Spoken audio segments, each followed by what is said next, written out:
अस्सलाम वालेकुम नाजरीन, मैं हूं आपकी मेज़बान आयशा महमूद और गैर जानिबदार में आपको खुशामदीद कहती हूं। साल 2025 मानसून के हवाले से पाकिस्तान में तबाही का साल साबित हुआ है। मानसून की अगर हम बात करें तो हमारे पास पिछले अगर हम जब से मानसून शुरू हुआ है, जब से लेकर अब तक इसने बेपनाह तबाही मचाई है। और पहले केपीके का पूरा इलाका इसकी गिरफ्त में आया और अब पूरा पंजाब जो है वो सैलाब की वजह से डूबा हुआ है, जिसकी वजह से लाखों की तादाद में अफराद बेघर हो चुके हैं। हज़ारों मवेशी जो हैं वो अपनी जान से चले गए हैं। हमारे जो खेत खलियान हैं वो तबाह बर्बाद हो गए हैं और जिसकी वजह से एक बहुत बड़ी तबाही है जो पाकिस्तान को फेस करनी पड़ रही है। इसकी अगर हम बुनियादी वजह की तरफ जाएं तो एक तो मौसमी तब्दीलियां जो रूनुमा हो रही हैं उसका एक बहुत बड़ा इम्पैक्ट है जो पाकिस्तान पे क्लाउड बर्स्ट की सूरत में पड़ा है। और उसके साथ साथ अगर हम देखें तो हमारे ग्लेशियर्स भी बहुत तेज़ी के साथ पिघल रहे हैं और सोने पे सुहागा इंडिया ने भी पानी छोड़ दिया है, जिसकी वजह से इन तमाम तर चीज़ों ने मिलकर पाकिस्तान को सैलाब में डुबो दिया है। और अगर हम केपीके की बात करें तो केपीके भी बुरी तरह से तबाह हुआ है और पंजाब की सूरत हाल बहुत ख़राब है। और इसमें अगर हम देखें तो इस वक्त बहुत बड़ी तादाद में लोग हमारी इमदाद के और हमारी मदद के मुस्तहक़ हैं। इस हवाले से जितनी भी पाकिस्तान भर में NGOज़ हैं वो काम कर रही हैं। इस वक्त मैं मौजूद हूँ इस्लामाबाद में मरकज़ी मुस्लिम लीग के ज़ेर एहतमाम एक रिलीफ़ कैंप लगाया गया है। ये लोग तमाम तर सामान जो है जिसमें अशिया खुर्दनोश भी शामिल है, जिसमें बिस्तर भी शामिल हैं, जिसमें उसके अलावा जो भी ज़रूरियात ज़िंदगी हैं, बेसिक नीड्स हैं, वो ये लेकर केपीके के इलाक़ों में जा रहे हैं और पंजाब के इलाक़ों में जा रहे हैं और वहाँ के लोगों को हेल्प प्रोवाइड कर रहे हैं जिस हद तक मुमकिन हो सकता है। खुराक की सूरत में, अशिया की सूरत में ये उनको रिलीफ फराहम कर रहे हैं। तो इनके पास चलते हैं, इनसे जानते हैं कि इन्होंने अपनी आंखों से क्या मनाजिर वो देखे हैं। ये ख़ुद उन जगहों पर गए हैं, वहाँ का विज़िट किया है और इन्होंने वहाँ की सूरत हाल का मुकम्मल तौर पर जायज़ा लिया है। तो इनके पास जाते हैं, इनसे चलकर पूछते हैं कि ये किस किस्म के इंतजाम कर रहे हैं और तबाही किस पैमाने पर हुई है। जी नाज़रीन, मेरे साथ इस वक्त मौजूद हैं मरकज़ी मुस्लिम लीग इस्लामाबाद के सदर जनाब इनामुर रहमान साहब। इन्होंने बाकायदा ख़ुद खैबर पख्तूनख्वा के मुतासरा इलाक़ों का दौरा किया जहाँ पर सैलाब ने बुरी तरह से तबाही मचाई है। इनकी आंखों देखा हाल हम इन्हीं की ज़बानी जानते हैं कि किन किन इलाक़ों में कितनी तबाही आई है, किस पैमाने पर आई है और वहाँ के लोगों की सूरत हाल इस वक्त क्या है। सर, आपको प्रोग्राम में खुशामदीद कहूँगी। सबसे पहले मैं आपसे यही पूछना चाहूँगी कि जिस तरह से इस वक्त पाकिस्तान की सूरत हाल आप देख रहे हैं कि मौसमियाती तब्दीलियों की वजह से जो बेइंतहा बारिशें हुई हैं और जिस तरह से क्लाउड बर्स्ट हुए हैं, प्लस दूसरी तरफ ग्लेशियर्स भी हमारे बहुत तेज़ी से बह रहे हैं, पिघल रहे हैं और उसके साथ साथ इंडिया ने भी पानी छोड़ दिया जिसने पंजाब में बहुत ज़्यादा तबाही मचाई है। तो आपकी खुसूसी नज़र खैबर पख्तूनख्वा के इलाके पर है, आप ख़ुद गए वहाँ पर, आपने विज़िट किया और वहाँ पर आपने जो तबाहकुन मनाजिर थे अपनी आँखों से देखे हैं। तो वहाँ के लोगों की क्या सूरत हाल है, वहाँ पर इंफ्रास्ट्रक्चर का क्या निज़ाम है, कितनी तबाही हुई है, ज़रा हमारे नाज़रीन को इससे आगाह करें। अल्लाह ताला हमारे मुल्क के ऊपर रहम करे। पिछला महीना था तो चलास का और बाबू सरटाप और ये थक नाला है, इसका सैलाब था। हमारी टीम यानी कि वहाँ पे काम कर रही थी तो वहाँ के ही मंज़र बहुत ज़्यादा परेशान कुन थे। पाकिस्तान में मुख्तलिफ़ तरह के डिज़ास्टर आए, उनमें ज़लज़ला भी है, कहत भी है, आप सैलाब भी है, सारों में काम करने का मौका मिला। लेकिन हकीकत बात यही है कि जो बुनेर के अंदर सूरत हाल देखी वो ज़िंदगी का ऐसा दर्दनाक और करबनाक अलमिया था कि वो वहाँ पे हमने यानी कि जब अमली तौर पे लोगों के साथ जाके मिल के उनके हालात जाने कि एक एक ख़ानदान के किसी के 20 लोग चले गए, किसी के 25 लोग चले गए और किसी का पूरे ख़ानदान में से सिर्फ एक बच्चा बचा और पूरा ख़ानदान चले गया। और इसमें जो एक मज़ीद एक दर्दनाक पहलू ये था कि अभी तक यानी कि हम जब गए कुछ 4 दिन बाद मेरा विज़िट था, पहले दिन से हमारी टीम ने यानी कि वहाँ पर जाके काम का शुरू कर दिया था। तो उस दिन तक भी बहुत सारे लोग थे और आज तक की भी हुकूमती रिपोर्ट्स हैं कि बहुत सारे लोग हैं जिनकी डेड बॉडीज़ अभी तक नहीं मिली। तो यकीनन जिसका बाप है, जिसकी माँ है, जिसका भाई है, जिसके बच्चे हैं और जिसकी यानी कि एक अल्लाह ताला ने एक निज़ाम बनाया कि बंदा अपने हाथों से तदफीन कर लेता है, वो एक सब्र वाला मामला हो जाता है। और जिसका यानी कि लाशा ही ना मिले, जिसकी डेड बॉडी ही आपको ना मिले और आप इस में हो पता नहीं वो ज़िंदा है, वो मर गया है, वो क्या कफ़ियत है। तो इस गोमगो की कफ़ियत में यानी कि ये बड़ी दुख और कर्ब वाली यानी कि कफ़ियत है। बहरहाल वहाँ के जो मनाजिर थे वो बहुत ज़्यादा तकलीफ़दा थे। लोग यानी कि अपने प्यार और इसकी एक एक लम्हे लगे हैं, यानी कि मैं वहाँ पे बिशनई के अंदर मौजूद था, मेरी वहाँ पे मुलाकात हुई तो मुकामी फ़र्द से मैंने पूछा कि क्या यानी कि सूरत हाल थी, कैसे हुआ। तो उन्होंने कहा जी सुबह 8 साढ़े 8 पौने 9 का टाइम था और उनके बकौल कहते हैं 40 सेकंड का दो लोगों ने यानी कि ना ये जुमला बोला कि 40 सेकंड लगे हैं। सामने पहाड़ में क्लाउड बरस्ट हुआ है और उसके बाद बड़े बड़े पत्थर थे और पानी था और ये आम रूटीन में जो वो नाला बता रहे थे वो सिर्फ कहते हैं 6 फुट चौड़ा नाला था, लेकिन अभी वो हमने जब देखा तो वो कई सौ फुट चौड़ा था और बड़े बड़े पत्थर उसमें पड़े हुए थे। वो आके यानी कि पानी और पत्थर आके जब मकानों को लगे हैं उसके साथ बिल्कुल आबादी थी, तो सैकड़ों मकान यानी कि लम्हों के अंदर पानी के अंदर बह गए और वो जो लोग उन मकानों में रह रहे थे वो भी यानी कि पानी की नज़र हो गए। तो बहरहाल बहुत ज़्यादा तकलीफ थी और परेशान हाल हमने लोगों को देखा और हमने बटई के अंदर मेडिकल कैंप लगाया हुआ था, तो वहाँ पे मेरी डॉक्टर से बात हुई कि मैंने कहा क्या मामला यहाँ पे मरीज़ किस चीज़ के ज़्यादा आ रहे हैं। उनका 70% जो लोग आ रहे हैं उन सारों का BP हाई है, यानी कि ब्लड प्रेशर हाई होने की बुनियादी वजह ये थी। और लोग कह रहे थे कि हमारे प्यारे हमारी आंखों के सामने लम्हों में चले गए और हम उनके लिए कुछ कर नहीं सके, वो हमें आवाज़ें देते रहे, पुकारते रहे, लेकिन हम खुद बेबस थे उनके लिए। तो ये वो जो लम्हात थे, ये मनाजिर थे, वो सारी ज़िंदगी के लिए उनकी यानी कि ना दिमाग में महफूज हो गए हैं। और वो यही चीज़ है, अभी भी हुकूमत भी रिपोर्ट कर रही है कि बुनेर के अंदर बहुत बड़ी तादाद के अंदर लोग इस वक्त भूख की कमी का और नींद की कमी का शिकार हो रहे हैं, नफसियाती मसाइल का शिकार हो रहे हैं। तो उसकी बुनियादी वजह यही है कि जो अचानक इतना बड़ा हादसा हुआ है और जिस लेवल का नुकसान हुआ है कि 400 से ज़्यादा सिर्फ अमवात बुनेर के अंदर हुई हैं, ये हुकूमत रिपोर्ट कर रही है, लेकिन हमारे पास जो फिगर्स हैं या जो हमारी इतलात है वो इससे कहीं ज़्यादा है। अगर हम आबादकारी के हवाले से बात करें तो आपके नज़दीक आपने तो अपनी आंखों से वो सारे मनाजिर देखे हुए हैं, तो तकरीबन कितना अरसा लग जाएगा कि वो एरिया दोबारा से डेवलप हो जाए, वहाँ पर दोबारा से आबादकारी हो जाए? देखिए मैं समझता हूँ कि अगर वाकई ही गवर्नमेंट जिस तरह अनाउंसमेंट की हैं और अल्लाह करे ये चीज़ें यानी कि प्रैक्टिकली आगे बढ़ें और उनके पास फंड्स हों, तो फिर तो शायद कि ये मैं समझता हूँ कि चंद साल में ये मामला हो जाए। लेकिन हमारा जो तजर्बा रहा है वो बड़ा तलख है।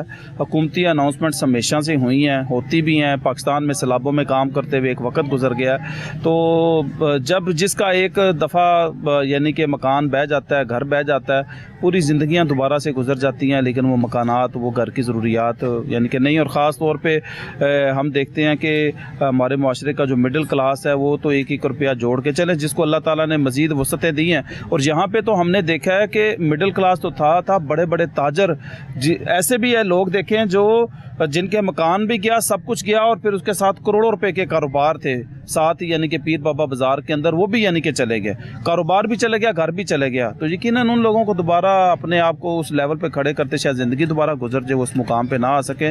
तो बहरहाल एक मुश्किल तरीन सूरत हाल का वो लोग शिकार हैं। हमें जो हालात यानी कि हमने देखे वो बहुत ज़्यादा, यानी कि एक है बातें करनी, हालात बयान करने, और एक प्रैक्टिकली उन लोगों के साथ जाके मिलना, उन सूरत हाल को अपनी आँखों से देखना, तो वो बहुत ज़्यादा यानी कि कर्मनाक सूरत हाल का शिकार है। अल्लाह करे उनके लिए आसानी हो, आने वाले चंद सालों में अपने आप को फिर से इस्टेब्लिश कर सकें। अगर हम बात करें शांगला और सवाबी के हवाले से, तो ये भी ऐसे जगहें हैं कि जहाँ पर भी सैलाब ने बेपनाह तबाही मचाई है, लेकिन ताहाल वहाँ पर अभी तक रेस्क्यू का काम उस तरह से शुरू नहीं हो सका। इस हवाले से क्या कहेंगे? देखिए मैं इसमें समझता हूँ कि ये बुनेर ज़रा एकदम अमवात ज़्यादा हुई तो उस वजह से सूरत हाल यानी कि बहुत ज़्यादा हाईलाइट होगी। NGOs भी पहुंची, लोग भी पहुंचे, इदारे भी पहुंचे, गवर्नमेंट के वफूद भी पहुंचे। लेकिन आपको ज़्यादा देर की बात नहीं करूंगा, सिर्फ ये 1.5 माह पहले की बात है जब सवात के वो अंदर 18 लोग थे, वो यहाँ जो चले गए। तो अब सवात के ये मसाइल यानी कि हैं। मंगोरा के अंदर सूरत हाल क्या है? मंगोरा के अंदर तकरीबन 10,000 मकानात हैं वो मुतासर हुए हैं, और वहाँ पे यानी कि कोई हमें ना काम करती हुई कोई टीम नज़र आती है, ना उनका कोई पुरसाने हाल नज़र आता है। तो ओवरऑल इसी तरह हमने चलास के अंदर देखा है कि शुरू के अंदर 1-2 दिन हुकूमती मिशनरी आई है, लेकिन बाद में फिर कोई उनका पुरसाने हाल नहीं। तो ओवरऑल मैं समझता हूँ कि KPK के अंदर जो हुकूमती गफलत है वो हमें बहुत ज़्यादा नज़र आई है, और बड़े बड़े फंड्स हैं सूबे के, लेकिन उस तरह आवाम को हमने यानी कि किसी भी आफात, और फिर ये आती रहती हैं, आफात आती रहती हैं, इस सूबे के मसाइल हैं। पहले पहले भी यानी कि जिस तरह मैंने सवात के हवाले से बात की है, लेकिन उसके बाद कोई हुकूमती इक़दाम कोई प्रैक्टिकली होते हुए नज़र आए, लोगों के लिए कोई आसानियाँ नज़र आएँ, वो उस तरह की सूरत हाल नहीं है। तो मैं समझता हूँ कि पूरे सूबे के अंदर ही हमें इसके ऊपर तवज्जो देने की ज़रूरत है, और जो आगे माहौलियाती तब्दीली की पेशेनगोइयाँ और उसमें पाकिस्तान उन 10 ममालिक में से सर फहरिस्त है, इसके हवाले से अगर हमने कोई प्लानिंग ना की और अपने हिफाजती इक़दाम ना किए, तैयारियाँ ना की, तो अल्लाह ना करे इससे बड़े किसी हादसे का शिकार भी हो सकते हैं। तो हुकूमत को होश के नाखुन लेने चाहिए और इसकी पूरी तैयारी करनी चाहिए इसके हवाले से। अच्छा, ये मुझे बताएं कि ये जो पहाड़ों से पानी आता है, तो अमूमन इन इलाकों में जैसे सवात का इलाका हो गया, दीगर और इलाके हैं, वहाँ पर तफरी गाहें बना दी जाती हैं पानी के आसपास के जगहों पर, और फिर वहाँ पर होटल कायम कर दिए जाते हैं। इवन बीच पानी के चरपाइयाँ डाल के लोगों को अकोमोडेट किया जाता है, उनको एंटरटेन किया जाता है। तो आपके ख्याल से क्या ये भी नुकसान का सबब नहीं बनता, क्योंकि बिल्कुल दरिया के किनारों पर जब इस तरह से होटल्स और रेस्टोरेंट्स वगैरह कायम किए जाएंगे तो वो भी पानी के रास्ते में एक रुकावट है बड़ी जो खड़ी करते हैं। तो इस हवाले से क्या कहना चाहेंगे? अभी तक का हमारा जो तजर्बा रहा, और हमने देखा कि माजरत के साथ हमारे जो बड़े बड़े होटल, जो बड़ी बड़ी इस तरह के तजावज़ात हैं, वो हमने अपनी इशराफिया की देखी हैं। एक आम बंदे के तो बस की बात नहीं है कि वो इस तरह के कोई होटल बना सके। तो वही जिसकी लाठी उसकी भैंस, जिसके पास ताकत होती है अपनी मर्ज़ी के साथ उसको उस अंदाज में कानून को यानी कि उसका बाजू भी मरोड़ कर अपनी मर्ज़ी के मुताबिक कर लिया जाता है। भाई दुनिया के अंदर तफरी गाहें हैं, पाकिस्तान अल्लाह के फजल से कुदरती हुस्न से माला माल है। तो मैं समझता हूँ कि इसके हवाले से अगर हम प्रॉपर प्लानिंग करें और इसकी सारी एक SOPs बना के उसके मुताबिक हम सारे इन सैरगाहों की, तफरी गाहों की तरतीब बनाएं, तो दुनिया यहाँ पे आना चाहती है।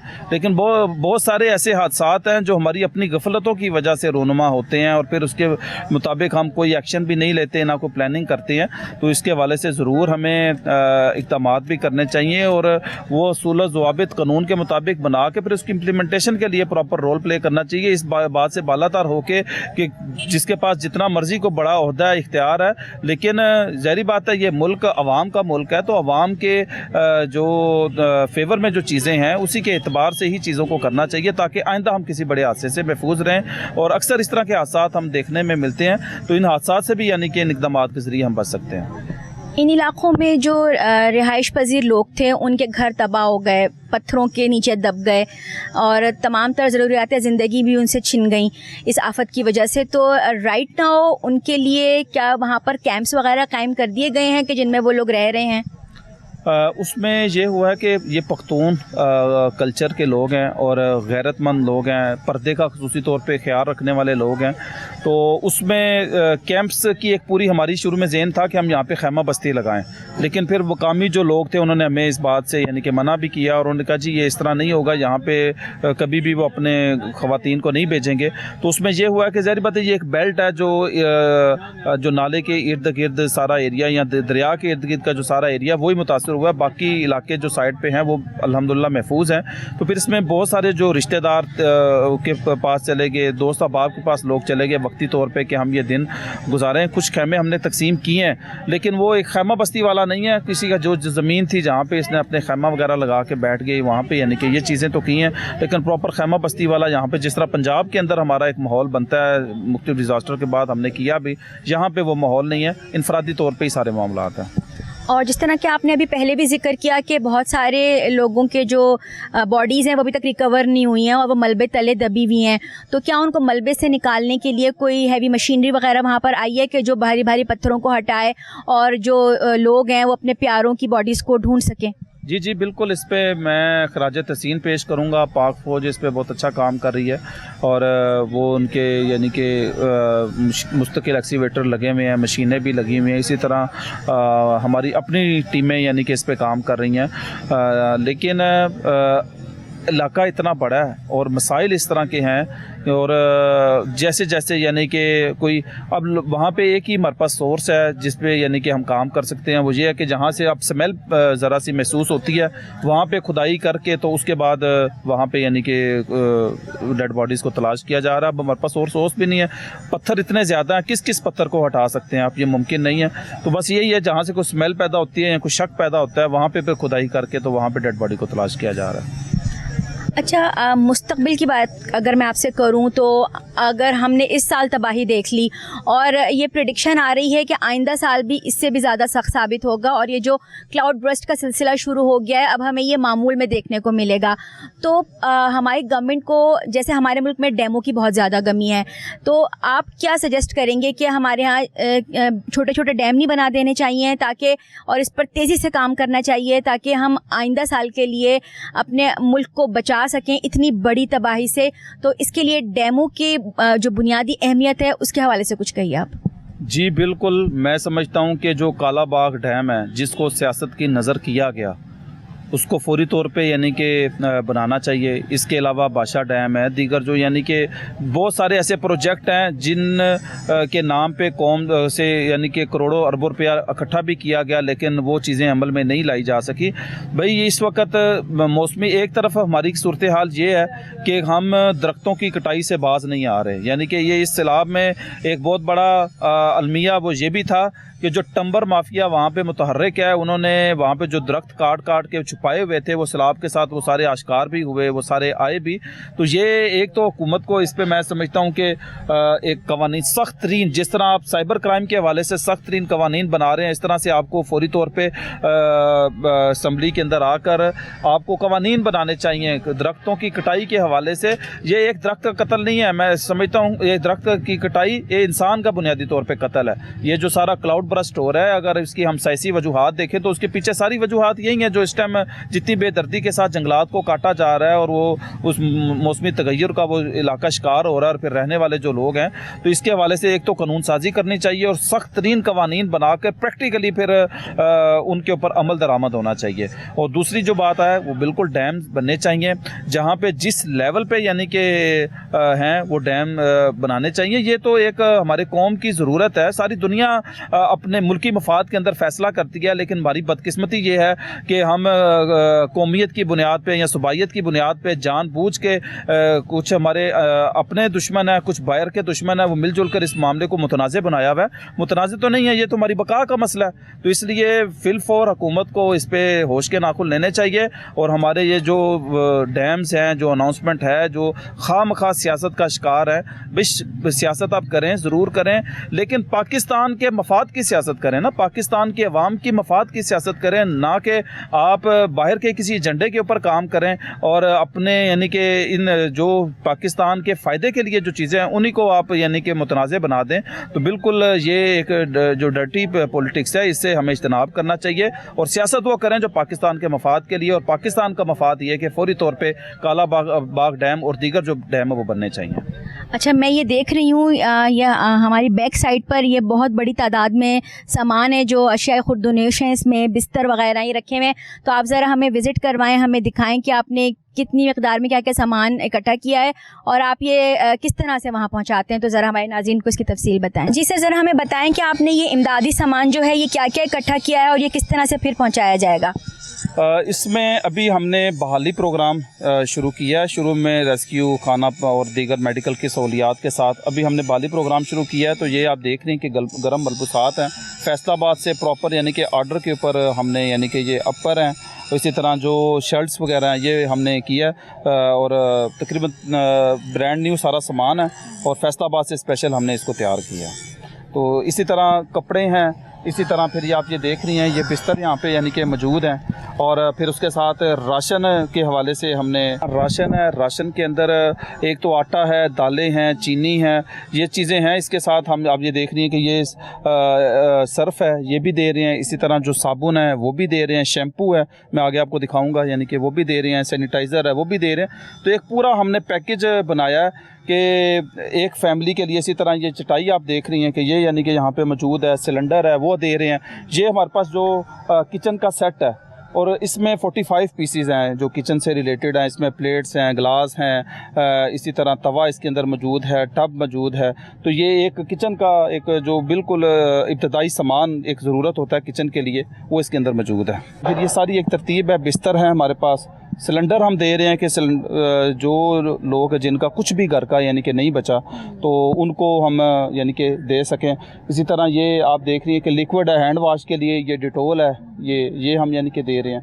तो कोशिश ये है कि उनकी बहाली में शुरू में यानी कि खाने के साथ, और इसके साथ हम हर फैमिली को साथ राशन भी दे रहे हैं। आगे आप ये देख रही हैं, ये कूलर है, ये कूलर भी यानी कि घर की बुनियादी ज़रूरत है, तो ये कूलर यानी कि हम साथ दे रहे हैं। इसी तरह दीगर यानी कि सामान है। आगे यानी कि आप देख रही हैं पानी है, पानी भी यानी कि मिनरल वाटर है। कोशिश ये है कि जो भी रूटीन की घर के अंदर ज़रूरियात होती हैं इनिशियल बिल्कुल इब्तदाई, वो हम यानी कि दे दें, और इंशाल्लाह हमारी कोशिश है इस अगला जो मरहला है। अच्छा, इसके साथ साथ आप पक्का पकाया खाना भी वहाँ पर तकसीम कर रहे हैं? जी, पका पकाया खाना तो पहले दिन, देखें रेस्क्यू के जो इस किसी भी इलाके में डिज़ास्टर आते हैं उसके 3 मरहले होते हैं। पहले मरहले के अंदर लोगों को उस आफत से निकालना, मसलन रेस्क्यू करना, उनकी जान बचाना और पका पकाया खाना, ये रेस्क्यू ऑपरेशन का हिस्सा होता है। फिर उसके बाद दूसरा जो मरहला होता है कि उसके अंदर हम राशन और मेडिकल कैंपिंग करते हैं कि लोगों को, क्योंकि जैसे ही ये इस तरह के मामलात होते हैं तो लोग मुख्तलिफ तरह की बीमारियों का शिकार होते हैं, गंदा पानी पीने की वजह से या वो वहाँ पे जो मसाइल होते हैं उसकी वजह से, और उसके साथ फिर राशन उनको हम देते हैं कि वो अपने आप अपनी मदद आपके तहत खाना थोड़ा सा ज़िंदगी की तरफ आ सकें।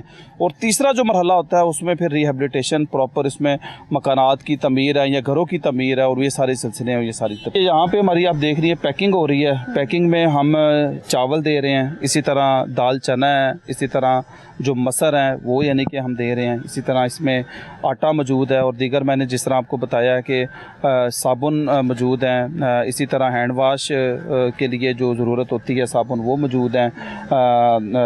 इस तरह यानी कि जो एक हमने सिर्फ एक आम सा यानी कि राशन नहीं, एक प्रॉपर एक जो घर से रिलेटेड आम रूटीन में हम अपने घर के सामान के लिए ख़रीदारी जिस तरह करते हैं उस तरह की एक पूरी यानी कि कोशिश है कि एक पैकेज बना के हम एक ख़ानदान को दे सकें। और ये आपका कितने कितने दिन बाद यहाँ से ये ट्रक वगैरह निकलते हैं और वहाँ तक पहुँचते हैं? हम 4 इमदादी खेप पहले इस्लामाबाद से हमने रवाना की, और अभी ये कल हमारी 5वीं खेप 30 अगस्त को यहाँ से I-8 से रवाना होगी, और इंशाल्लाह ये काफ़ी बड़ी यानी कि हमारी है कोशिश है कि 15 से 20 ट्रक इंशाल्लाह यहाँ से रवाना करेंगे। और ये इन इलाकों में आपके परमानेंट टीम्स ऑलरेडी मौजूद हैं? जैसे आप लोग तो यहाँ से रन कर रहे हैं, यहाँ से चीज़ें जा रही हैं, वहाँ पर भी परमानेंट आपके वर्कर्स मौजूद हैं जो वहाँ पर काम कर रहे हैं? जी बिल्कुल, हमारी यानी कि वहाँ पे टीम मौजूद है। जब ये डिज़ास्टर आया तो हमने इस्लामाबाद से भी टीम रवाना की, और वहाँ के जो बुनेर और सवात के जो हमारे लोकल वो लोग हैं वो यानी कि हमारे जमात के, उन्होंने वहाँ पे हमारे साथ मिल के काम किया। तो अभी हमारी इस्लामाबाद की टीम तो वापस आ गई है, लेकिन लोकल जो लोग मौजूद हैं हमारा वहाँ पे, जिस तरह यहाँ पे एक पूरा इमदादी कैंप लगा हुआ है, वहाँ पे भी इसी तरह वो कैंप लगा हुआ है, और वहाँ पे रोज़ाना वहाँ पे खाना भी तकसीम कर रहे हैं। मेडिकल कैंपिंग हमारी यानी कि मुस्तकिल चल रही है पूरे, और इसके साथ राशन की तकसीम है मुस्तकिल अभी तक, यानी कि ये चीज़ें यानी कि चल रही हैं। तो अभी इंशाल्लाह इस्लामाबाद से ये सामान जाएगा, तो ये इसके बाद फिर अगले सामान के लिए भी हम तैयारी शुरू कर देंगे। ज़ाहिरी बात है काम बहुत बड़ा है, नुकसानात बहुत ज़्यादा हैं, तो फेज़ वाइज ही होगा, लेकिन इंशाल्लाह हम मुस्तकिल मिजाजी के साथ इस काम में लगे हुए हैं। अच्छा, ये जो आप सारा इतना बड़ी पैमाने पर ये जो आप चीज़ें इकट्ठी कर रहे हैं, ये आप अपनी मदद आपके तहत कर रहे हैं या इसमें जो इस्लामाबाद पिंडी के रिहायशी हैं वो भी आपकी मदद कर रहे हैं? देखें, इसमें मदद ये जो ओपन कैंप लगा हुआ है, अल्हम्दुलिल्लाह यहाँ पे लोग आ रहे हैं, हमने अनाउंसमेंट्स की हैं दर्द दिल रखने वाले इस मुश्किल सानहे में अपनी कौम की मदद करने के लिए। तो हमारे पूरे इस्लामाबाद भर के अंदर कैंप्स लगे हुए हैं, मार्केट्स में लगे हुए हैं, इंतज़ामिया की इजाज़त से हमने लगाए हैं। तो वहाँ पे सामान जो हमारा यानी कि लोग जमा करवा रहे हैं, मरकज़ी कैंप है यहाँ पे भी जमा करवा रहे हैं। तो ये पूरे इस्लामाबाद भर के कैंप्स और ये यहाँ पे तो मिलके ये सारी आवाम की ही की अमानतें हैं बुनियादी तौर पे, जो उन लोगों तक पहुँचाने के लिए हमारे पास जमा करवा रहे हैं, और उसको यानी कि आप अमली शक्ल में देख रहे हैं। यहाँ पे पैकिंग है, तो कल यहाँ से इंशाल्लाह रवाना करेंगे। और आपने बात की थी हेल्थ फैसिलिटी के हवाले से, तो क्या आपके अपने मेडिकल कैंप्स भी KPK में लगे हुए हैं? जी, अपनी हमारी मेडिकल टीम यानी कि वहाँ पे इस्लामाबाद में जो हमारी हॉस्पिटल की टीम है बाकायदा, वो यानी कि वहाँ पे खिदमात सर अंजाम यानी कि दे रही हैं। मुस्तकिल बुनियादों पे, रोज़ाना की बुनियाद पे हमारी मेडिकल कैंपिंग हो रही है। लाखों रुपए की मेडिसिन हमने यानी कि पहले भी रवाना की है, मुसलसल कर रहे हैं। कल भी हमारा बिश्नोई के अंदर इस्लामाबाद की टीम यानी कि कैंप लगा रही है। तो मुस्तकिल चीज़ें चल रही हैं। अभी ऐसा नहीं है कि शुरू के दिन ही थे, अभी आज 15 दिन गुजरने के बावजूद भी हमारी टीमें वहाँ पर अपना अल्हम्दुलिल्लाह काम कर रही हैं अमली तौर पर। जी नाज़रीन, हमने मरकज़ी मुस्लिम लीग के सदर इनामुर रहमान साहब से बात की, और जिस तरह से इन्होंने बताया कि खैबर पख्तूनख्वा का इलाका, ख़ास तौर पर बुनेर की बात कर लें, सवाबी की बात कर लें, शांगला की बात कर लें, स्वात की बात कर लें, बुरी तरह से तबाह हुए हैं, और यहाँ पर एक बड़े पैमाने पर तबाही आई है, जिसकी वजह से वहाँ के लोग बेघर बेसामान हो चुके हैं बिल्कुल। और यहाँ पर मरकज़ी मुस्लिम लीग की पूरी कोशिश है कि जिस हद तक हो सकता है वो उनको रिलीफ फराहम करे। इसके लिए उन्होंने यहाँ पर ठीक ठाक राशन और अशिया खुर्दनोश जो बेसिक नीड्स हैं लाइफ की वो सारी इकट्ठी की हुई हैं, और ये वो यहाँ से उन मकामी जगहों पर पहुँचा रहे हैं और वहाँ जाकर कोशिश कर रहे हैं अपनी तरफ से कि उनकी आबादकारी में उन लोगों की मदद की जा सके। मेरे साथ मौजूद हैं एहसानुल्लाह मंसूर साहब, जो पाकिस्तान मरकज़ी मुस्लिम लीग के डिविजनल सदर हैं रावलपिंडी, इस्लामाबाद और गुजरात के, और ये इन तमाम तर एरिया को देखते हैं, इसको लुक आफ्टर करते हैं। और हम ब्रेक से पहले जब हम इनामुर रहमान साहब से बात कर रहे थे तो वो हमें बता रहे थे खैबर पख्तूनख्वा की सूरत हाल के हवाले से कि वहाँ पर सैलाब की तबाहकारियाँ किस हद तक हुई हैं और वहाँ पर लोगों को दोबारा से ज़िंदगी की तरफ लाने के लिए ये लोग क्या इक़दाम कर रहे हैं, और वहाँ की तमाम तर सूरत हाल उन्होंने आपको बताई। अब हम बढ़ेंगे पंजाब की तरफ। पंजाब की सूरत हाल भी खैबर पख्तूनख्वा से कम नहीं है, और इस वक्त पंजाब भी बुरी तरह से सैलाबी पानी में डूबा हुआ है, और सोने पे सुहागा भारत ने भी पानी छोड़ दिया है, जिसकी वजह से बहुत बड़ी तादाद में जो पानी का रेला है वो इस वक्त पंजाब से गुजर रहा है, और पंजाब के मुख्तलिफ शहरों को उसने अपनी गिरफ्त में लिया हुआ है, और लाखों की तादाद में लोग बेघर हो चुके हैं। उनके जो मवेशी हैं वो पानी में बह चुके हैं, घरों में इवन जो पोश इलाके हैं वहाँ पर भी पानी दाखिल हो गया है, और कई कई फुट तक उन जगहों पर भी पानी मौजूद है।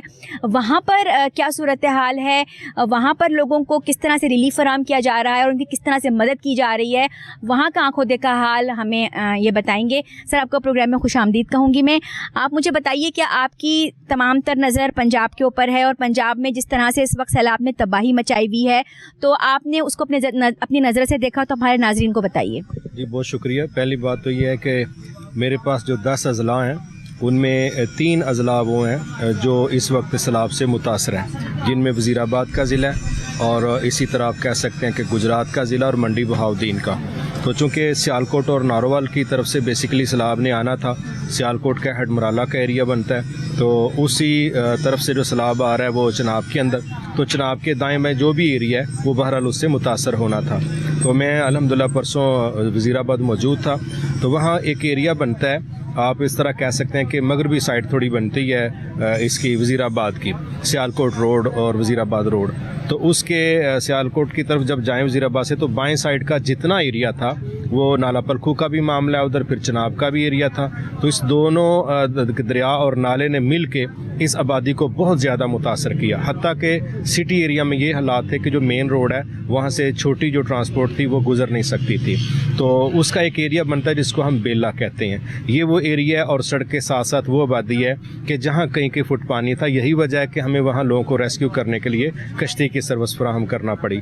इसी तरह वज़ीराबाद सिटी में भी इतना पानी था कि वहाँ भी हमारी टीमें सड़क पर मौजूद थी, जो गाड़ियाँ बंद हो रही थी उनको धकेल के निकाल रहे थे, और जो पैदल लोग थे उनको फैसिलिटेट कर रहे थे। उसके बाद फिर जो ज़िला गुजरात है, गुजरात का जो एरिया बनता है इसमें जलालपुर जट्टा और इस तरह टांडा का एरिया बनता है, और इसी तरह अलीपुर एक एरिया बनता है, वो ज़्यादा मुतासरा थे। इन एरियाज़ में पानी चढ़ा ज़रूर है, लेकिन गुजरात सिटी को बचाने के लिए जो कह लें कि चनाब के साथ साथ एक बंद बनाया गया, उसका अल्लाह ताला ने बड़ा फ़ायदा दिया। लेकिन थोड़ा पिछला एरिया जो था वहाँ पर पानी उतरा, और जब गुजरात के सिटी एरिया की पुल क्रॉस करके अगली हदूद आती हैं तो वो भी मुतासर होती हैं। तो वहाँ पर एक तो बहुत बड़ी तादाद में लोगों के जानवर जो हैं वो मरे हैं, इसी तरह फसलें बहुत ज़्यादा तबाह हुई हैं, और अगली परेशानी ये बनी है कि वो लोग बहरहाल इस लिहाज से परेशान है कि अब हमारा सीज़न जो मर गया फसलों का, तो नेक्स्ट सर्वाइव करने के हवाले से। फिर उसके बाद अगला दिन मेरा जो था वो मंडी बहाउद्दीन था। मंडी बहाउद्दीन जो हेड कादराबाद है उसके करीब गवर्नमेंट ने भी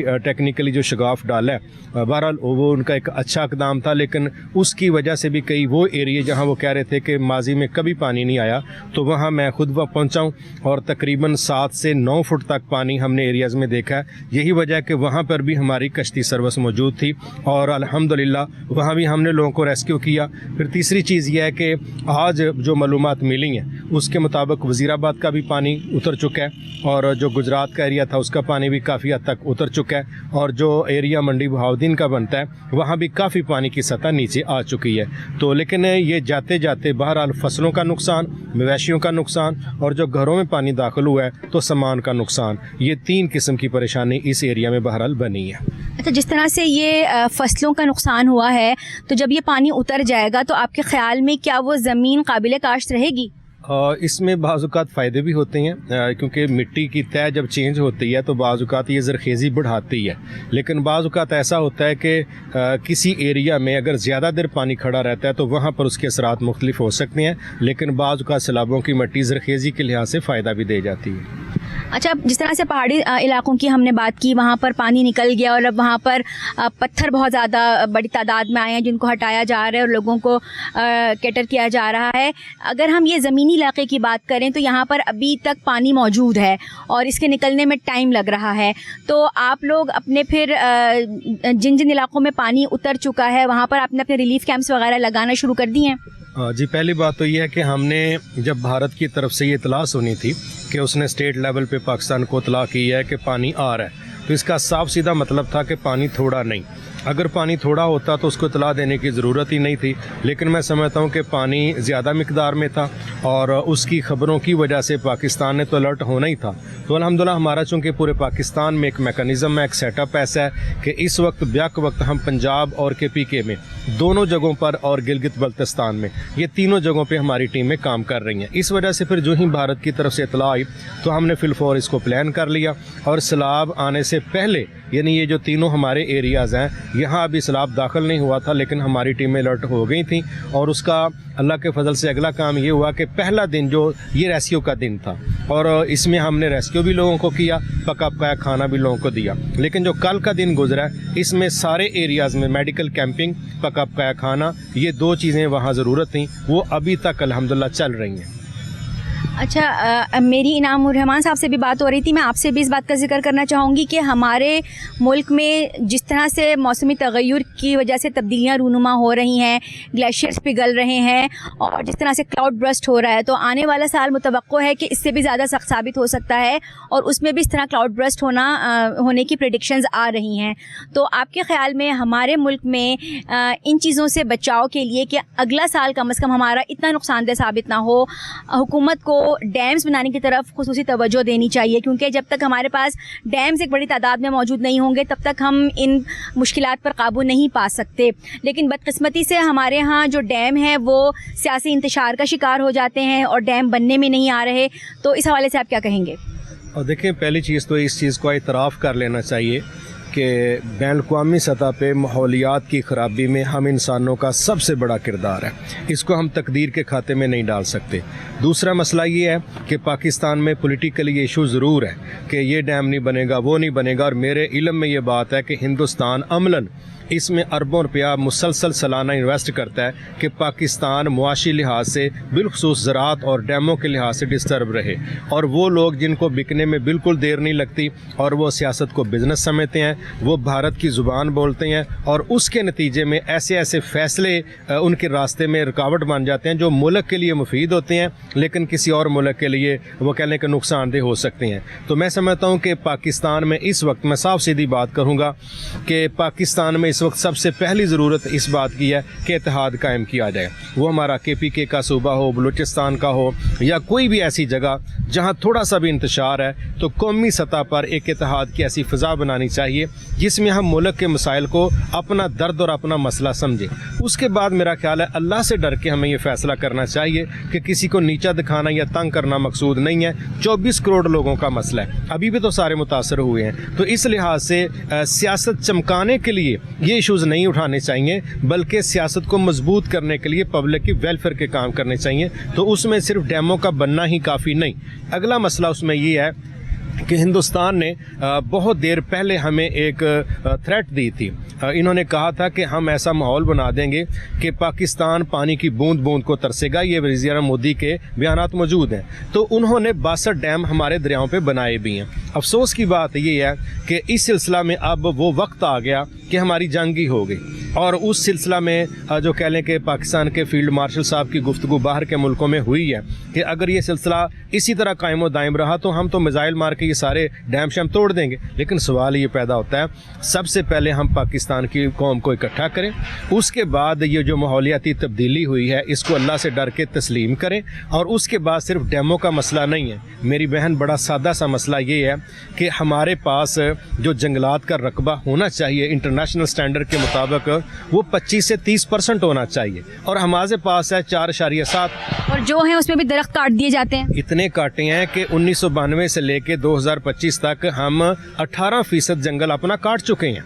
अब सवाल ये पैदा होता है कि अगर हम 18% जंगल काट चुके हैं तो लगाने के सिलसिले में हमारी स्पीड क्या है। और इसमें फिर अगली अफसोस की बात यह है, मसला सिर्फ क्लाउड बर्स्ट का नहीं है। इस दफ़ा भी कह लें कि 2 हफ्ते एडवांस मानसून शुरू हुआ। अगले मरहले में जो हमें खौफ नज़र आ रहा है वो ये है, क्लाउड बर्स्ट की बातें माजी में हमने सुनी ही नहीं, हमें पता ही नहीं, कहीं कहीं बात होती होगी पहाड़ी ये टर्मिनोलॉजी तो अब सुनने को मिल रही है। और अब इतनी ज़्यादा हो गई है कि हम सोच नहीं सकते। जहाँ थोड़ा सा पानी ज़्यादा आता है तो उस टर्म इस्तेमाल होती है, क्लाउड बर्स्ट होगी। फिर आपने इस्लामाबाद में चंद माह पहले देखा, मेरा एक बड़ा अच्छा दोस्त बेचारा नई गाड़ी लेके वो निकला, तो उसी दिन जिस साइज़ के ओले इस्लामाबाद में पड़े हैं तो वो ज़िंदगी में कभी नहीं पड़े, और करोड़ों रुपए का नुकसान चंद घंटों के अंदर यहाँ हुआ। फिर पूरे एरियाज़ को हम देखते हैं, मरी में आप देखें, मुझे याद है वो थोड़ी सी बर्फ़बारी हुई, मैं खुद गया तो मैं अल्हम्दुलिल्लाह चूँकि सोशल मीडिया पे मौजूद हूँ तो मैंने एक वीडियो बना के लोगों में अपलोड कर दी कि भाई पहली बर्फ़बारी जो मरी की वो शुरू हो गई है। अच्छा, वो इतनी मामूली थी जिस तरह बूंदाबांदी होती है, और जब चंद दिन के बाद वो आम लोग आए कहने लगे यार इधर तो कोई बर्फ़बारी नहीं। मसला क्या है कि हम अपने पहाड़ों पे देखें, इस दफ़ा बर्फ़बारी उस तरह नहीं हुई जिस तरह माजी में होती थी। तो हम समझते हैं बर्फ़बारी का मौसम तब्दील हो रहा है, बारिशों का सीज़न तब्दील हो रहा है, और जो पानी इंडिया की तरफ से आ रहा है उसको ना स्टोर करने की कोई शक्ल है, ना मैनेज करने की कोई शक्ल है। और इंडिया जो पानी हमारा रोक चुका है या रोकने की कोशिश करेगा, उसको छुड़ाने के लिए भी हमारी कुछ जानदार मजबूत पॉलिसी बातों से आगे बढ़ के नहीं। और आखिरी बात मैं इसमें ज़रूर करना चाहूँगा जो बड़ी तकलीफ दे है,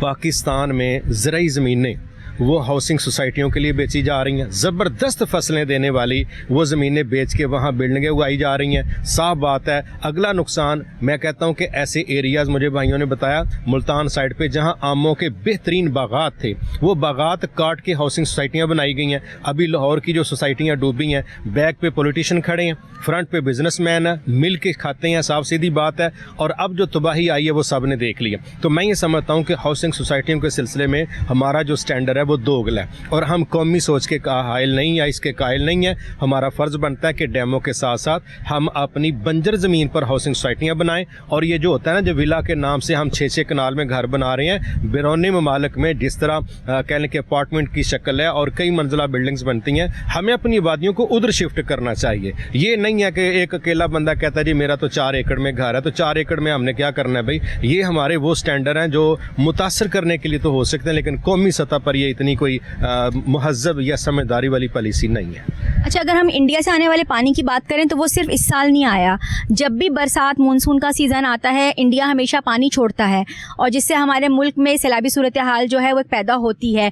तो जहाँ तक जिस तरह से आप अभी बात कर रहे हैं कि मुल्क को में तमाम तर लोगों को मुत्तहिद होकर एक साथ एक प्लेटफॉर्म पे खड़े होकर इस मसले के लिए काम करने की ज़रूरत है, तो ये तो बहुत साल पहले हो जाना चाहिए था, क्योंकि हर साल ही मानसून में ये ख़तरा होता है और हर साल ये देखने में आता है कि जो हमारी ज़रई अराज़ी हैं वो इंडिया के पानी की नज़र हो रही होती हैं, और सैलाबी सूरत हाल का हर साल हमें एक सामना करना पड़ता ही है।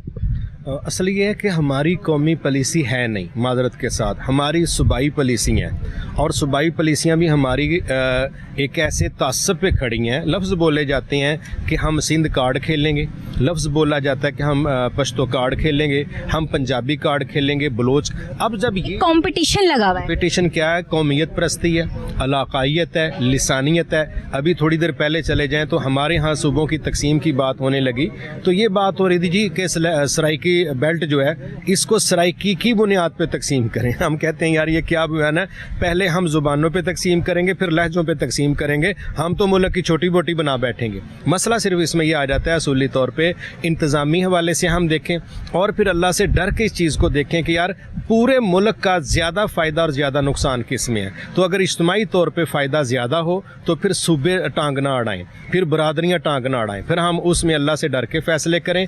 अगली चीज़ में ये आ जाती है कि ये जो मफाद परस्ती है ना, इसने एक ऐसा माहौल बना दिया है कि ब्लैक मेलिंग का माहौल है, और फिर जिन्होंने हुकूमतें बनानी होती हैं ना, वो फिर बैक डोर जो डिप्लोमेटिक पॉलिसी हैं उनमें ये ऐसे मुआहदे कबूल कर जाते हैं पार्टियों के, जो पार्टी की इलाकाई सियासत को तो ज़िंदा करती है मगर मुल्क की सियासत का बेड़ा गर्क करती है। इस लिहाज से मैं समझता हूँ कि हम सब की ये जिम्मेदारी बनती है कि हम इज्तिमाई कौमी नुकसानात की एक लिस्ट बनाएं और फिर उसमें इज्तिमाई तौर पर फैसले फैसले करें कि इसमें सारे सूबों का फ़ायदा है। मुझे उम्मीद है कि इसमें थोड़ा प्रेशर भी चाहिए, ठीक है। अब कई काम हमने फैसले ऐसे किए हैं कि जो थोड़े ज़बरदस्ती किए हैं, लेकिन कौम को कबूल करने पड़ते हैं क्योंकि बैक पे एक ताकत का इस्तेमाल होता है। तो मेरा ख्याल है कि 24 करोड़ लोगों का इज्तिमाई फ़ैसला है, तो क्या उसमें हमें थोड़ा ताकत का इस्तेमाल नहीं करना चाहिए? पहले हम इत्मीनान में लें, डिबेट करें और लोगों को बताएं कि भाई इसमें ये मुल्क के फ़ायदे और नुकसानात हैं। अगर फिर भी कोई बंदा रुकावट पैदा करता है तो फिर मेरा ख्याल है कि हुकूमत को अपनी रेट कायम करने के लिए कुछ अच्छे फ़ैसले मुल्क के लिए करने चाहिए। अभी हम इससे पहले खैबर पख्तूनख्वा की जब बात कर रहे थे तो वहाँ पर भी यही जिक्र हो रहा था कि वहाँ पर दरियाओं के जो वहाँ पर बह रहे हैं, जो पानी आ रहा है पहाड़ों से, उसके इर्द गिर्द होटल बना दिए जाते हैं जहाँ पर सयाह आते हैं, रुकते हैं, रहते हैं। तो वो भी नाजायज़ तजावज़ात कंसिडर की जा रही हैं कि वहाँ पर उनको बनाने की ज़रूरत ही नहीं है, बिल्कुल किनारे पर। और इसी तरह अगर हम रावी की बात करें पंजाब में, तो पंजाब में रावी अर्बन डेवलपमेंट अथॉरिटी है, उसके ज़ेर इंतज़ाम भी एक बहुत बड़ी सोसाइटी है, उसको कायम कर दिया गया। फिर ये कि वो भी बिल्कुल रावी के साथ मुल्हिका इलाका था और वहाँ पर भी बड़ी बहुत ज़्यादा पानी आया है, वो भी बहुत मुतासिर हुई है। तो इस तरह की जो तजावज़ात होती हैं, इस तरह की जो कंस्ट्रक्शन है, डेवलपमेंट है, उसके हवाले से क्या कहेंगे? देखिए, इस्लामाबाद में जो चंद दिन पहले यहाँ मसला बना, एक बाप बेटी डूब के शहीद हो गए। मैं तो समझता हूँ पानी में जो भी डूब के फौत हो जाए, रसूलुल्लाह सल्लल्लाहु अलैहि वसल्लम ने उसको शहीद करार दिया। जो आग में जल के, पानी में डूब के, किसी दबाव में आके मारा जाता है तो वो शहीद हैं, एजाज़ी डिग्री है इस्लाम के अंदर। अभी हम देखें कि ये बहरिया का इलाका हो या इस्लामाबाद का, यहाँ सैलाबों का कोई इस तरह का तसव्वुर था? हुआ ये है कि वो जो नाला वहाँ पर बना हुआ है, उस सिलसिले में लोगों की गवाहियाँ ये हैं कि इसकी कैपेसिटी जो माजी की थी उसको मिनिमाइज़ कर दिया गया। ये इस्लामाबाद में हमने फेस किया कि वहाँ इतना तेज़ पानी था कि कंट्रोल से बाहर, और तसव्वुर नहीं जी, गाड़ियाँ बह रही हैं। उसके बाद हम फिर देखते हैं कि नाला लई हमारे पिंडी के अंदर अगर देख लें तो नाला लई के अंदर भी क्या है कि उसके किनारों पर इतनी आबादी है और कोई उसकी सेटिंग या उसका कोई ऐसा लेवल नहीं है, कोई स्टैंडर्ड नहीं है। यही मसला लाहौर में है। तो मसला ये है कि ये जो एरियाज़ होते हैं पानियों के साथ, ये मिल जाते हैं सस्ते, ठीक है, कोड़ियों के भाव में ये ख़रीद के तो ये फिर करोड़ों में आगे करते हैं सेल। हकीकत ये है कि ये इसमें हुकूमतों का फ़ैसला होना चाहिए कि भाई इस एरिया के अंदर कंस्ट्रक्शन नहीं है। अब किसी का बिल्कुल नुकसान हो जाए, होटल का हो जाए, दूसरी चीज़ों का हो जाए, कुछ वक्त के लिए तो वो बड़ा प्यारा व्यू होता है ना कि जी हम समंदर के दरिया के किनारे बैठे हैं और काफ़ी पी रहे हैं, फ्रेंड्स के साथ बैठे हैं। लेकिन जब पानी ने तवक्को से हट के आना है तो सबसे पहली टक्कर उसी के साथ लगनी है। इस लिहाज से मैं समझता हूँ कि हमें सिर्फ व्यू के चक्करों के अंदर करोड़ों रुपए का सरमाया हर साल ज़ाया करने की बजाय थोड़ी संजीदगी के साथ सबसे पहले इंसानी जानों की सिक्योरिटी देखनी चाहिए और अपने जो टशन मशन है वो बाद में रखने चाहिए। तो ये जितनी हाउसिंग सोसाइटीज़ हैं या मार्केट एरिया, बाज़ार हैं, जो भी पानियों के बिल्कुल ऊपर बनते बनते हम आगे बढ़ जाते हैं तो साफ सीधी बात है, मेरा ख्याल है पानी अल्लाह के लश्करों में से एक ऐसा लश्कर है जिधर से हवा गुजरती है ये उधर से गुजर जाता है, इसका तोड़ कोई नहीं। लेकिन एहतियात के तौर पे जो हम कर सकते हैं, जिस तरह अभी जापान में सुनामी का मसला था, अब देखें उन्होंने इस वक्त तकरीबन 70 फुट हाइट की कंक्रीटेड दीवार बनाई है, वो 70 फुट बाहर है और 80 फुट ज़मीन के अंदर है। फिर उससे आगे उन्होंने 18 लाख दरख्त लगाए हैं ताकि ज़मीन का कटाव बचे। तो जो इंसान होने के नाते हम कर सकते हैं, जिस तरह मैंने गुजरात की मिसाल दी कि उन्होंने एक बंद बनाया हुआ है तो पूरा सिटी उनका महफूज है। जो हम कर सकते हैं वो करने चाहिए और कायदे ज़ाब्ते हमें ऐसे रखने चाहिए कि वक्ती कमीशनें लेने की बजाय हम बाज़ार, इस तरह हाउसिंग सोसाइटियाँ या मैं कहता हूँ पिकनिक पॉइंट्स, इनमें बहरहाल इंसानी जान का तहफ़्फ़ुज़ तरजीह होनी चाहिए। रिटेनिंग वॉल और दरख्त तो दूर की बात है, हमारे यहाँ तो जो नाले होते हैं उसमें गंदगी इतनी डाल दी जाती है, गंदगी के बाकायदा पहाड़ ढेर बन जाते हैं जो उठाए नहीं जाते, उसकी सफाई नहीं मुमकिन होती। और जब बारिश होती है तो बारिश के पानी की सबब वो और ज़्यादा मुसीबत बनती है और लोगों के घरों में दाखिल होता है वही पानी उबल के। तो इस पर क्या कहेंगे कि हमारे यहाँ सफाई का तो इंतज़ाम किया ही नहीं जाता? देखिए, अभी गवर्नमेंट ने कूड़ा टैक्स लगा दिया है 300 रुपया फ़ी घर के लिहाज से। मैं समझता हूँ एक तो कूड़ा इकट्ठा करना, दूसरा अच्छी जगह पे इसको स्टोर करना, जिस तरह इससे बिजली बनाने की बातें, पावर शट, ये चल रहा है सिलसिला। जो सफाई का मसला है ना मेरी बहन, वो है रवैये का नाम। हमारे नज़दीक, मेरा ख्याल मुसलमानों के नज़दीक सफाई की जितनी वैल्यू हो सकती है इतनी हमने उसको दी कोई नहीं। हम तो चलती गाड़ी से केले खा के उसके छिलके, मूंगफली खा के उसके छिलके जीटी रोड पे और मोटरवे पे ऐसे फेंकते हैं कि मेरी गाड़ी साफ़ रहे, बाहर सारा इलाका गंदा हो जाए, मुझे कोई परवाह नहीं। ये हमारे रवैये की खराबी है। हम अपने सारे कह लें कि 2 कनाल के घर की सफाई करके तो अपने दरवाजे के बाहर ही कूड़ा रख लेते हैं। हमें कौमी सतह पे पे एक तो तरबियत देनी चाहिए, दूसरा नालों की सफाई का सिलसिला होना चाहिए, तीसरा कूड़ा उठाने का निज़ाम इतना ज़बरदस्त किस्म का होना चाहिए कि सिर्फ गलियाँ ही साफ़ ना हो, ये नहीं कि इधर से उठाया और उधर रख दिया। ये भी हमारी वो मिस मैनेजमेंट है कि जिसकी वजह से दोबारा कूड़े के पहाड़ हम अपने शहर के अंदर लगा रहे होते हैं। ये कौमी तरबियत के साथ हुकूमत ने अगर कूड़ा टैक्स लगाया तो उसका फिर पहरा अच्छे तरीके से वो दे के इसका बंदोबस्त करें। तो मुझे उम्मीद है नालों की सफाई, और फिर ये जो चीज़ें गलती सड़ती नहीं, जिस तरह शॉपर है, ठीक है, कभी कभी हम खबरें सुनते हैं जी बैन लगा दिया गया है, अब कागज़ के लिफाफे वगैरह इस्तेमाल होंगे, लेकिन कोई अमल दरामद उस पर नहीं होता। तो हमारे यहाँ वो सारी चीज़ें प्लास्टिक की जो गलने सड़ने से ताल्लुक़ ही नहीं रखती, वो वसी पैमाने पर उनका रोज़ाना इस्तेमाल होता है। टनों के लिहाज से वो चीज़ें होती हैं जो हमारे पास सादा तरीका होता है कि इसको बहते नाले में फेंक दो। तो उसका नुकसान क्या है, फिर जब अल्लाह ताला माफ़ फरमाए ये बारिशें आती हैं, सबसे पहले वही नाले बंद होकर रिवर्स मारते हैं, तो फिर आबादियाँ हमारी डूबती हैं। मेरा ख्याल है सफाई के लिहाज से, ये प्लास्टिक की चीज़ों के इस्तेमाल के लिहाज से, और जो कूड़ा टैक्स लगाया इसकी सही निगरानी करके इसको अच्छी जगह कूड़े को पहुँचाना कि जिधर वाकई उसके असरात सिटी एरिया की तरफ ना आए, ये तीनों पहलुओं पर काम करेंगे तो उम्मीद है अल्लाह आसानी कर सकते हैं। अगर हम ये पिंडी इस्लामाबाद की बात करें तो यहाँ पर नाला लई एक ऐसा नाला है जिसने पूरे इस्लामाबाद पिंडी को कवर किया हुआ है। और जिस तरह से हम अभी कूड़े के हवाले से ही बात कर रहे हैं, तो हमारे यहाँ मैंने ये बाकायदा बल्कि इसको फोकस भी किया था कि जब बरसात आने लगती है, बस उसके दिनों में 4-6 मशीनरी खड़ी हुई नज़र आ जाती है नाला लई के अंदर, जो कूड़ा उठा रही है लेके जा रही है। बाकी का पूरा साल वहाँ पे ताफुन फैला हुआ होता है, बदबू के ढेर लगे हुए होते हैं, कूड़े का ढेर लगा हुआ होता है। बाकी पूरा साल हमारी इंतज़ामिया को होश नहीं आता, और जब बरसात आने लगती है तो बस 2-3 गाड़ियाँ खड़ी कर देते हैं कि जो कूड़ा उठाएं कुछ और उठा कर ले जाएं। तो हमारे यहाँ बाकायदा तौर पर चाहे मौसम कोई भी हो, सर्दी हो, गर्मी हो, बहार हो, ख़िज़ा हो, बरसात हो, सफाई के पहलू को मद्देनज़र रखते हुए इसको टॉप प्रायोरिटी पे रखना चाहिए। ये मैसेज आप हमारे चैनल की तरवसुस से इंतज़ामिया को दीजिए।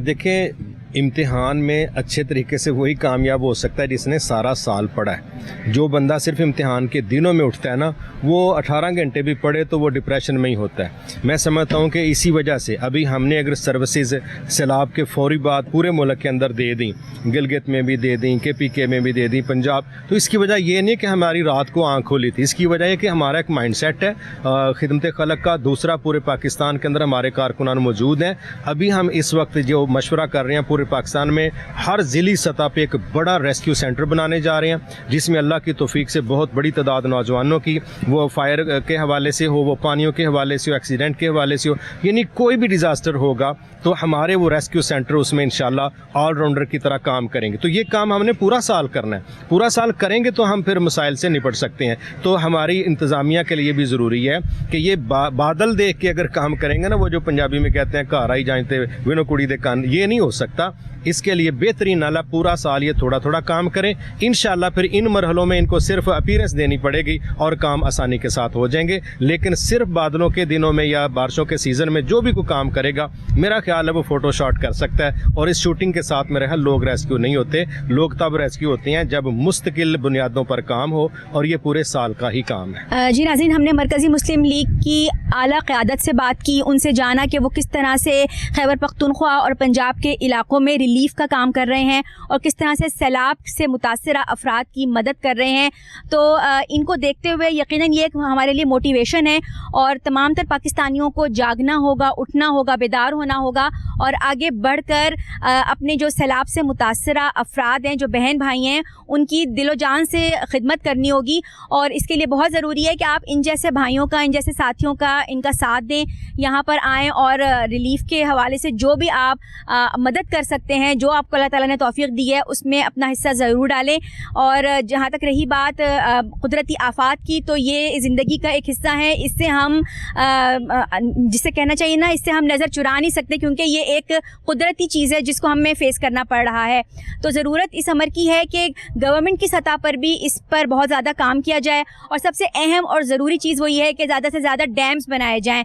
तो जितने ज़्यादा हमारे मुल्क में डैम्स बनेंगे, उतनी जल्दी हम इस तरह की जो तबाहियाँ मच रही हैं सैलाब से, पानी से, इस पर हम काबू पा सकते हैं। इंशाल्लाह अगले हफ्ते मैं फिर किसी अहम इशू के साथ आपकी खिदमत में हाजिर होंगी। यहाँ मेरे प्रोग्राम का वक्त ख़त्म हुआ जाता है। आयशा महमूद को इजाज़त दीजिए। अल्लाह हाफ़िज़।